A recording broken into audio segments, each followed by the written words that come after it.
Hey guys, welcome back. I'm here with another video, and in this video, I'm going to show you what I've been working on for so long and why I haven't posted any more videos.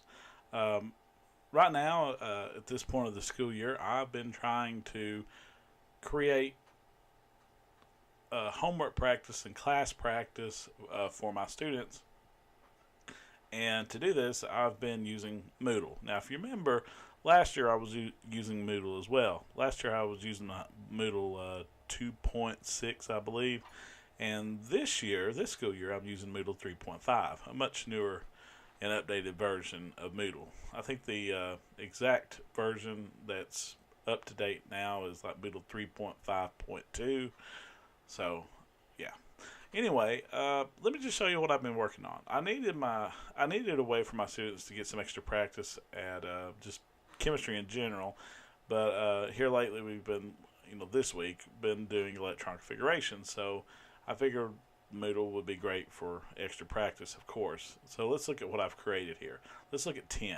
Okay, when you click on this, you can see that I came up with some simple click and drag options. So I've left some empty boxes up here, and the students are supposed to select through these boxes and click on them and drag them into place. Now, those of you that know a little bit of thing about electron configurations, you can see that this is kind of nice, but also kind of overwhelming because you have to sit here and look through this. But I kept thinking of how to do this to get input from the student without it being overwhelming to the creator, which was me.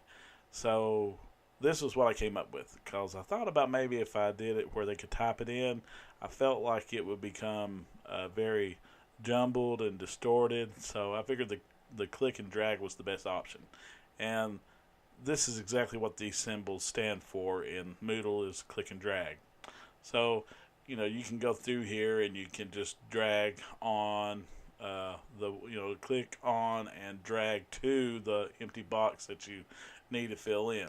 So, but anyway, I felt that this was great because the numbers and the letters together could be simply dropped into one box, and this would make really difficult for students to just simply get an answer from their friend and they would be done. So I didn't want multiple choice as far as A, B, C, or D. I kind of like this because the student is a little bit more involved with the answer. They're having to invest time into the answer. So, if that's a good thing, I think it is. It allows them to think about each decision before they make it. And, there's nothing wrong with that. All right, so if you notice, I'm almost done with this one.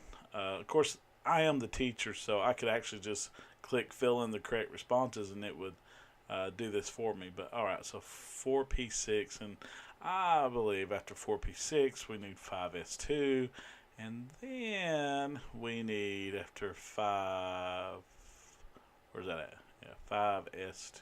Where did that go? Did I already grab that one? 5S2. Where's 5S1? See, 5B1. Wow, it's funny. I moved it and I can't even find it. All right, let's see. 5S2. All right. Wow, right there where the empty spot is. Sorry, I had a moment. Then we need a 4D, and it looks like I need 4D10. And see, I think this helps the students to realize what they need to pass up. Kind of like where I was looking for, like, where's my 5S2? Where did I get that from? So anyway, there's 4D10. So that must mean what's next then? A 5, is it 5P? But anyway, they can go through here and see, but let's see, I don't know. I have no idea what's next. Let's see, 1S2, 2S2, 2P6, 3S2, 3P6, 4S2, 3D10, 4P6, 5S2, 4D10, and then 5P.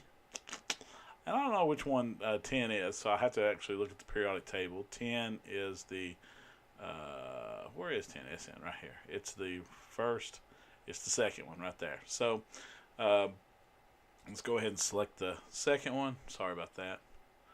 I don't even know what. There it is. Let's select the second one, 5P2.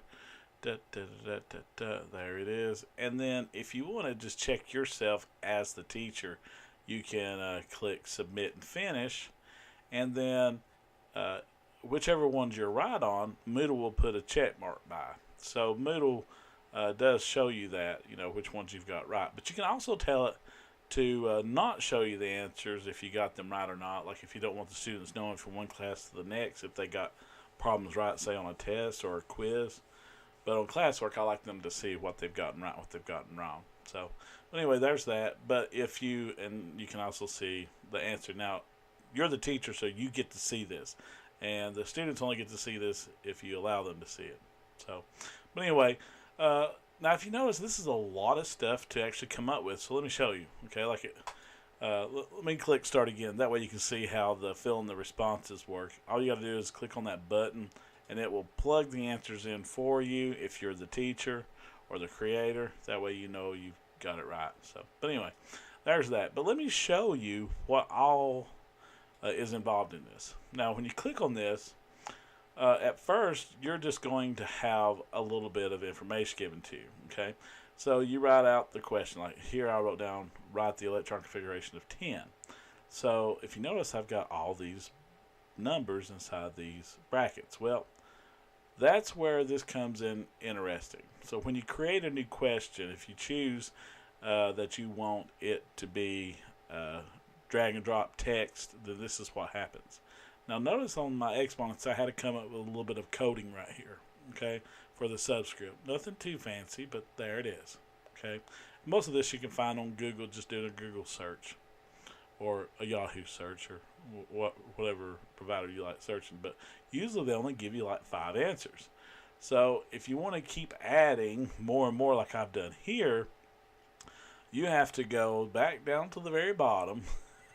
Look at how many choices are. And you got to keep on, once you type in the new 3, you got to keep on clicking on blank for 3 more choices. Now, you have to keep doing this over and over as you add more than 3. So, that's why I thought, I'll just do a lot of these at once. So, that's why I've broken mine up, as you see here. By the way, it's titled at the top of the screen. This exercise, this question set, is basically elements 37 through 86, and I've only done 14 so far. Okay, but that's essentially all that I've done so far. Now let's go back. Now let me show you how I'm doing this. Now what I do is I use the duplicating feature. Okay, on the in the question bank you can click on this. It's basically a clone, so we're going to click on this. Now when you click duplicate in Moodle 3.5, it does duplicate it, but it labels it as a copy. Now we need the element after 10. Okay, now if you notice in electron configurations, all these are already the same. The only one that's going to change is the one at the very end, or sometimes maybe the one right before that as well. So we're going to change 10. Okay, now so let's look at the periodic table. Now antimony, looks like they actually left off some of the I don't understand some of these are not labeled. Like W is tungsten and everything, but looks like we got to correct some of them. Like sodium is Na, it's got natrium. But anyway, let's go ahead and I don't know what those words are, but anyway, antimony, let's fix that. Let's go. This is the one we're going to do. This is number 51 here. You see that 51? That's important. So watch. Okay, it's the 51st element. So I'm going to change this one to 51. So there's 51. Now I need antimony. Okay. So I'm going to type in antimony. And I believe I spelled that correctly. Antimony. I was hoping my periodic table would have it on there, but it's not on there. Alright, there's that, antimony. And I now have a new question. If you notice, I didn't have to touch my answers. And that's because I've duplicated it. And I've set these text to drop higher than what I need. I do this intentionally. That way I can create multiple questions from one source. So I'm going to click Save These Changes. And after I save these changes, I can actually inspect my work by clicking on the preview, which you've already seen. So I can click on that, and it says write the electron configuration of antimony. You can click, if you want to, fill in the correct responses. That way you can see the answers that you've given. And it looks like it's going to be this electron configuration out of all those. It's going to be 5p3 on the end, so we'll make sure that's right. This is 2p, this is 3p, this is 4p, this is 5p, 5p1, 5p2, 5p3. So yes, that's correct. As long as we spelled antimony correctly, we're good.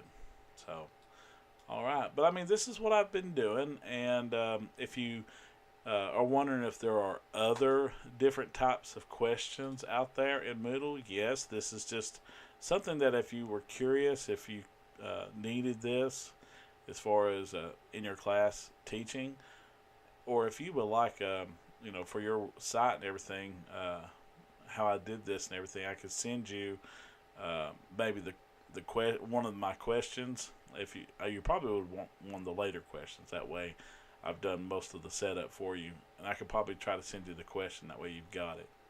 But but if you have a different one you want to create, you can just click on create a new question, and these are all your choices. You have multiple choice, true, false, matching, short answer, numerical, essay. The ones that I use the most is multiple choice, of course. I use this is the one that we're using, drag and drop into text. No, but I have used drag and drop onto image as well, and I use embedded answers, which are the closed questions.